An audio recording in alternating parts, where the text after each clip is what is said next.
Hello and welcome to Lean Made Simple, a podcast for people who want to transform their business and their lives one step at a time. Today we're at the 2-Second Lean Summit right here in Limavady in Northern Ireland, and we got to sit down with Hugh Carnahan and Jack Bussey, two amazing lean thinkers, and you're really going to enjoy this episode. Lots of golden nuggets of wisdom. We really hope you enjoy it. Thank you. You need to reset to the basics, 100%. Sweep, sort, standardize for 6 months. That's what you have to do. Just get your stuff in order, you know? So just really quick in like a sentence or two, like where are you from and what are you selling, to be crass about it? Tell me a little bit about your business and where you call home. Yeah, so home is Norfolk, 2 hours north of London, and we manufacture products from sheet metal. Nice. So anywhere from 1mm to 3mm, and home garden and industrial. Class. I'm out of Springfield, Missouri, and I was in manufacturing. After COVID, I'm no longer in that. I'm predominantly do real estate. Cool. Went from no experience, bought. I think we're at 287 units now, 3 years later. Congratulations. And then so I've got that running okay enough that Sure. I help other entrepreneurs with lean effectively. Yeah. That are not in the manufacturing space with something called Small Biz Rescue. And I'm writing a book called Why You Failed at 2-Second Lean. Damn good. Please send me that book or send me the link to it so I can buy it as soon as it becomes available. Phenomenal. So same question for both of you to start off. How did you first come across lean, and paint a little bit of picture of the before and the after, Jack? Manufacturing for around 5 years, and I had chaos. Same story. We run out of this, we run out of that. I'm firefighting, running around everything come back to me. And looking on YouTube, where else? And up popped Paul Akers' lean tour. And I was like, wow, look at this guy. Clean, tidy, organized, the people were happy. I was like, I need that. And I started to look how, and it was like do a morning meeting. And at that point, I was like, I'm not standing in the front of, you know. I want this, but I'm definitely not doing that. I can't stand in front of my 10 employees, you know. What crazy, you know. So that was weird. Yeah. And like, just to like totally rudely interrupt you, I don't think people appreciate like the culture in UK and the island of Ireland. Because like we just don't do stuff like that. No. Like it's just like so against our culture. Like Really? oh dude, you Americans have you're built different. You've got like this confidence and this ease and this like we're like shy, awkward, like I don't even want to talk. You seem to be okay. Yeah, But you know, I hit my head too if many there's a times. problem in the store or out in public, generally the UK, we like shy away from that. And we trying to look, you know, try and shrink to bypass problems or not confrontate, Kings of sweeping it under the rug here. Yeah. So that was me 100%. I didn't know how, you know, I was like, I can't do that. And then it was just by chance I kind of showed some people his video and so we need to do this. And it kind of went by the wayside. And then Paul announced, oh, you can come to Japan. I was like, wow, this is my opportunity. Do a 1-minute video. And then I was like debating for 1 week.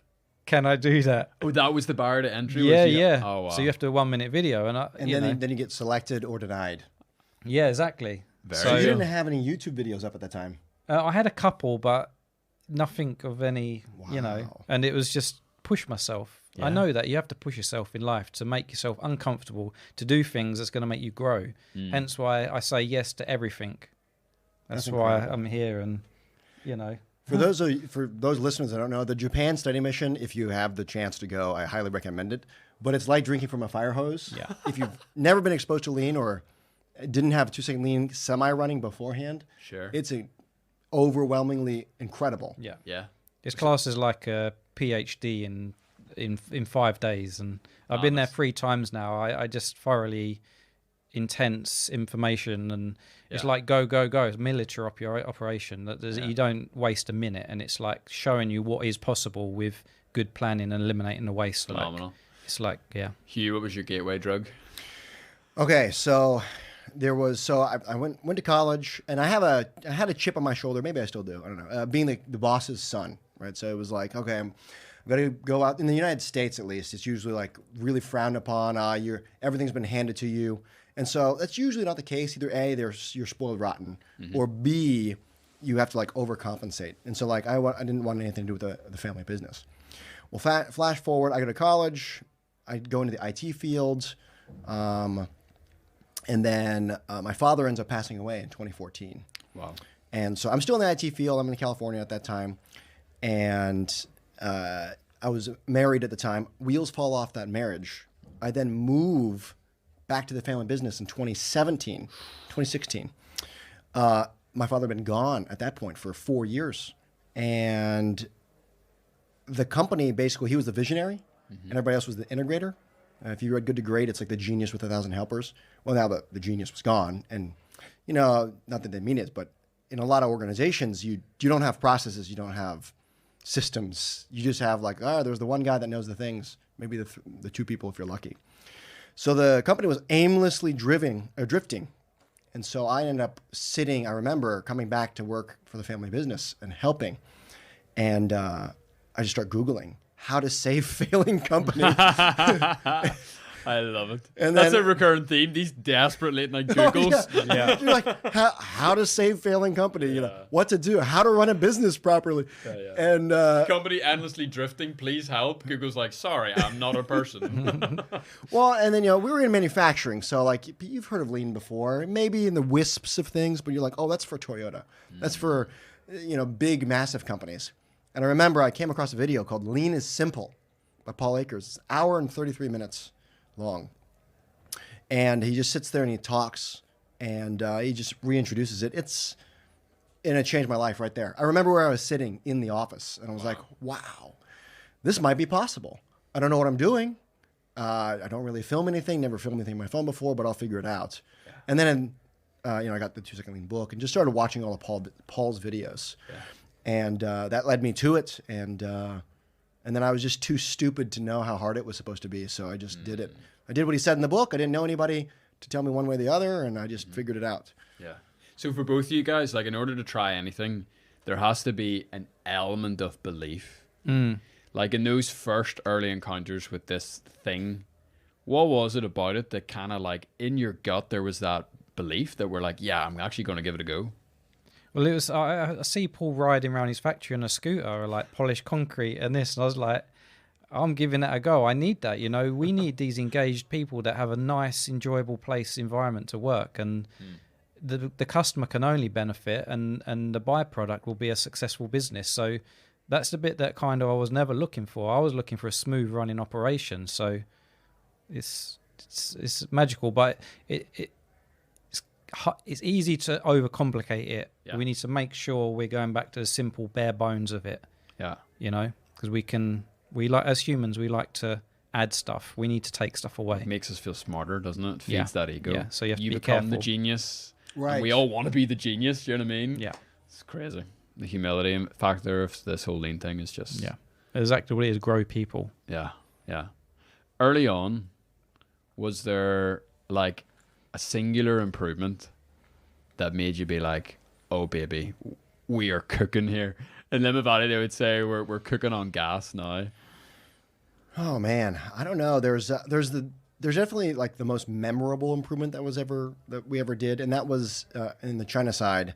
We took an operation from. I have a 4-part video on it as it was happening, and it was like, I think I said 7 days down to 3 hours. It was really 22 days down to 3 hours, and it saves that company like $7 million a year forever. Yo. But that was more like a Kaizen event. Like we had already that wasn't really like the biggest thing. I think it was after visiting Seating Matters, I went back and it was just retraining the focus back to the people. And then it was just like machine gunning out all these incredible ideas where before it was like pushing against a wall on a train. And it was just a complete difference. Like, yeah, the improvement I made was cool. And, we rearranged stuff and we add air hoses and water lines. But that wasn't what it was about. That's the byproduct. Yeah. And so it was just going back and really implementing the train the trainers that train the trainers that train the trainers. Trainerception. Yeah, trainerception. That's exactly right. It was like night and day. It was like within 1 month we did what I had been trying to do for like 18 months. Wow. It was like almost overnight. I was like, oh, and they've been telling me this since the very beginning. I just missed it somehow. Phenomenal. Class. Any improvements for you that stand out? I think in the early days we changed the whole layout of the factory, and this wasn't like moving tables. We got big laser cutting machines that day to move one, you know, and it's all specialized equipment. So we literally moved the whole factory around to make raw material go in one way to flow around the factory. Finished goods come out the last door. So we make the product, we make the packaging, it merges together, and it leaves out the other end. But before it was like a wrong shape. So, you know, it's that flow of the product. Yeah. It is. I don't know what it say. We never really calculate in minutes. We know that's clearly a fantastic improvement. Yeah. Product flow. You'd be shocked at how many businesses don't think to do that. I mean, they're just like, well, why do you do this way? Well, in 1977, we did it this way. Yeah. Why did we do that in 1977? Well, Bill was in charge. He's retired now. Yeah, and no one questions it. We do see, you know, it still happens. You ever heard that story about the ham cutting the end off? Oh, ham? yes. Exactly that Dude, story. I love that story. Do you know well enough to share? I can give it a go. I don't know that story. You don't know the story? No, Okay. this, Jack. So the variation depends, but there's a new couple. They just get married, and the wife, newlyweds, is cooking a roast, and she always cuts off the end of the roast, and she puts it in a different pan, and she bakes it, and it's wonderful roast. It's great, but the husband's like, out of curiosity, why do you do that? Oh, we've always done that in my family. I'll ask my mother. So she calls up her mom, and the mom's like, oh, you know, I don't know why we do that. As a family, we've always done it that way. I'll call Gran. She called up Grandma, and she's like, oh, that's an easy one. When we got married, we were so poor, we had a small pan. The roast wouldn't fit. Very good. I like that. And it's absolutely the way like every business organization's run. Yeah. 100%. Yeah. Well, you know, we probably, as a business, we probably have something like that. Yeah. That I don't know about yet, or somebody's not questioning. Yeah. Maybe I'm going to find out. Well, there's a very niche question to ask your teams. Where is the ham in your business? Yeah. Maybe that story will bring it out of people, you know. Phenomenal. But this is what I love about what we've experienced at this summit is simple stories told in a very simple, engaging way that the pennies are just dropping over and over and over again. It's very, very cool. Final question for both you guys. For people listening and watching who have either just started their lean journey, are on the fence about starting it, or just feeling beat up, like they're getting their asses kicked. You know, they're in that falling off the bandwagon sort of moment that we've all experienced. Talk to those people, Jack, for a second. You need to reset to the basics, 100%. Sweep, salt, standardize. Even delete the standardize, you know, sweep and salt for 6 months. That's what you have to do. That's cleaning and getting rid of crap for 6 months. You don't even need to mention anything Japanese in that 6 months. And it's baby steps, you know. Literally repeat baby steps every day of that cleaning for 6 months. And that sweep, sort, and standardize, that's what you guys are, when you say 3S, that's what you're talking about. But you can, for 6 months, delete the standardize. Just get your stuff in order, you know. Sweep, sort. Every say, make everything shine like new. Get rid of the crap. We in like we're humans. We like to have things. Sure. But as soon as you get in that lean mindset, what you won't buy something because you'll think, well, where am I going to put it? I've got to maintain it now because you're understanding what happens when you purchase something. So you stop buying things, and I've still got crap from years ago in my home that I need to deal with, you know, and my focus has been my workplace, and we've got rid of tons of crap. I've got 2 shipping containers full of my nudge, I always, as Paul Akers call it, it's junk spelt backwards. So 2 containers of stuff that we might need that we need to just get rid of. I love it, man. Yeah. Hugh? Yeah, so it's funny you asked this question. So this will end up being kind of the premise of the book I'm writing. World exclusive. Find it somewhere. I don't know. And it may not be named that. I just think that's a catchy name for people because they were starting. But it's back to the basics. But often when, and I was this person, because I'm talking to me when I first started lean, that I wish I knew. And I'll give you the extremely simple answer, and then I'll expand on it just a little bit. But it's, lean is about developing your people, period. It's about the people. Now I'll go into the mechanism on how to do that or how I found to do that. But most people who struggle, even the business owners here that I'm talking to, a lot of people are like, oh my gosh, I just can't get employee buy-in. Oh my gosh, this excuse, or I'm making glacial pace and I'm not sure why. We're trying. And they're extremely knowledgeable. A lot of them are even more knowledgeable than, I am, and all kinds of stuff. They're brilliant. Well, how did they get that way? They didn't start out that way. It's because they're constantly teaching it. Every day they're trying to train, right? Jack just said it. He was trying to train his folks, and he became an expert. He's like, I don't understand why they don't see it. Well, it's because you're teaching it. That's why you see it. You got to get them to teach it. And so the framework is do 3S every day. I like the idea of the getting rid of standardized, but that's just the memorization side. He probably did it every day. Yeah. Because he did that. That is the standard. The standard is you get rid of stuff and you clean every day, and then go back to the basics. And here's the number one kicker that I found with organizations that fail or rather struggle horribly, and this includes mine, is I try to have a production meeting, right? The Gemba floor and the office people meeting separate. And then finally one day, I almost exhausted myself after 18 months. And then I visited Senior Matters. Pulled them all together into one meeting, because the meeting's not about production. It's not about the shop floor. It's not about whatever. It's about developing each other. And then I made it to where I wasn't teaching. It was everyone had to teach, right? And then everyone said that the entire time. Yeah. So that right there is, if you are hitting a wall, reevaluate, stop, pause, evaluate your process. Are you the one that's teaching all the time, or are you causing teaching to happen? Because when they teach, now all you have to pay attention to is what's being taught. If you do a specific thing in your company and you're like, oh, we sell this kind of product and we keep making these mistakes. Okay, now your job is to make sure that works its way in. Hey, everybody's going to train about this specific product defect we have and how it occurs and how to prevent it. Boom, you give that 3 weeks, you'll never have that problem ever again. And so that's the secret. That's the essence of the secret. Most people try to push the trains themselves. And Paul told me once, he said, Hugh, you're trying to push a train. What you need to do by yourself, you need to clone yourself. And so for all those people who are wondering, and I'll pose this question to even Jack, it's not how do you clone yourself, it's what if you had, how many people are in your company? 20. What if you had 20 Jacks?